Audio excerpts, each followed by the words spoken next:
My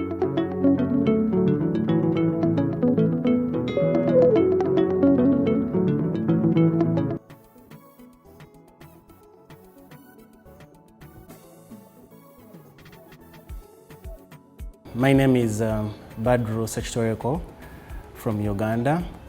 I was recommended to come to India and do a specialized training under Merck Foundation Africa Oncology Fellowship Program by the Ministry of Health, and I'm carrying it out from KVV University.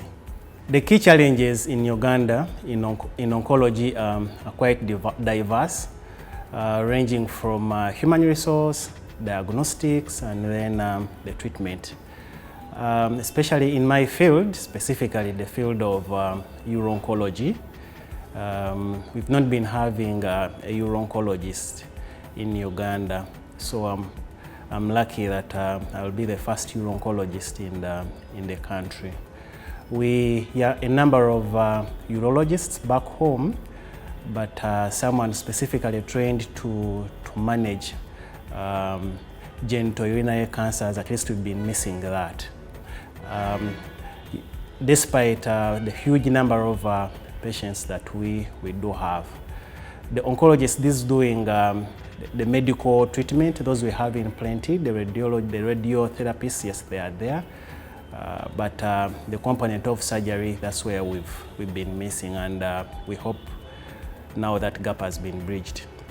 So the areas in uro-oncology that need improvement, one is human resource, because for any country or any institution, it is human resource first, which is the most important. Then these other things, diagnostics and the medicines, yes, they're also very important. But human resource training, human resources, I think it's the most important and the core of any healthy related field. So the challenges that we've been having in uro-oncology, I think that has been solved, because I guess we are going to be having a uro-oncologist who now has to take on the mantle and train as many other uro-oncologists in the country as possible. The field of uro-oncology is been a bit green in our country, but we hope that when I go back, then I'll have the necessary support to be able to apply the skills that I've acquired, then help our patients better, then still also teach my colleagues and those who would be interested in uro-oncology. We already have some of our colleagues who are so passionate with cancers of the genitourinary system. So I hope that when I go back and I team up with them, then we shall be able to help our patients better with that team. My expectations that I had before I chose to do uro-oncology and what I've acquired was to upgrade and improve on my knowledge and the skills that I already had. We were doing back home part of oncology, of uro-oncology, but I would say, yeah, there is a lot that was missing. So I wanted my laparoscopic skills to improve. I wanted my knowledge and my skills of how to manage these cancers using the current guidelines and basing on the current guidelines. So, and I'm happy I've been able to acquire all of that. So my expectations have surely been fully met. I can say that with confidence. The other areas of exposure, apart from the transplant and the uro-oncology areas, on the medical side, we've been also able to rotate through medical oncology, and we've also been able to understand how our fellow medical oncologists do manage these cancers using drugs, but not the knife. I've also been able to rotate through the radiotherapy units, and how to see how these cancers are managed, the prostate cancer, penile cancers, kidney cancers, tumors of the testes, tumors of the bladder, how they are managed using radiotherapy. So the knowledge that I've acquired, given that I'll be in the National Referral Hospital,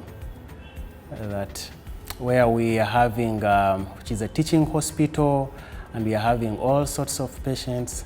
So this knowledge will not go to waste. We shall transfer it to our colleagues. Then we shall also transfer this same knowledge to our patients, in other words, by managing them, operating on them, advising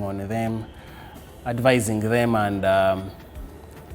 and also maybe advocacy wherever possible, such that we can have advocacy in terms of human resource and advocacy for better patient care, especially for the things that we've seen here that are possible, that can be done, and with our resources we can try also to advocate and see that our patients are able to get some of these good services.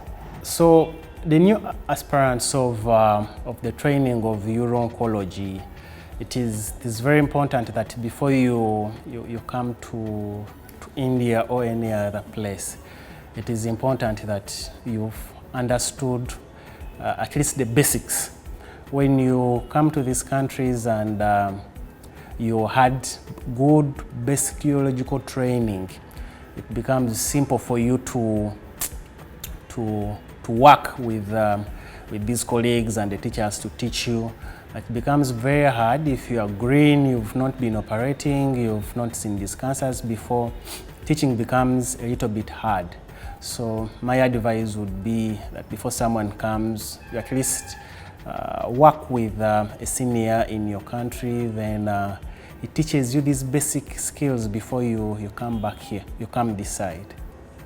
Then it is very important to thank Merck Foundation for the support, for the training, and the care they've given us throughout this entire training. Surely if it wasn't for that extra mile that Merck Foundation has done, maybe it would have been a little bit hard for Uganda to have a dedicated, well-trained uro-oncologist. So a big thank you to Merck Foundation, to Senator Dr. Russia, and the head of the Asian side of Merck Foundation, that is Mr. Venu, and his team. I thank them dearly for giving us this opportunity. Then I also want to thank this hosting university, KVV, Kim's University. It's been extremely responsible. It has made sure that we not only get the uro-oncology skills, the transplant skills, and these other advanced urological skills, but they made sure that we are comfortable. We are staying well, and they provided very good meals and everything good to us. So a big thank you to the Honorable Chancellor, Professor Suresh, and his management and assistant, and the Deputy Director, Chana Madam, and the whole team of Kim's University. Thank you so much. Then I would also like to thank our Minister of Health, because it was through them that I was able to come this side, because they recommended me to come to India.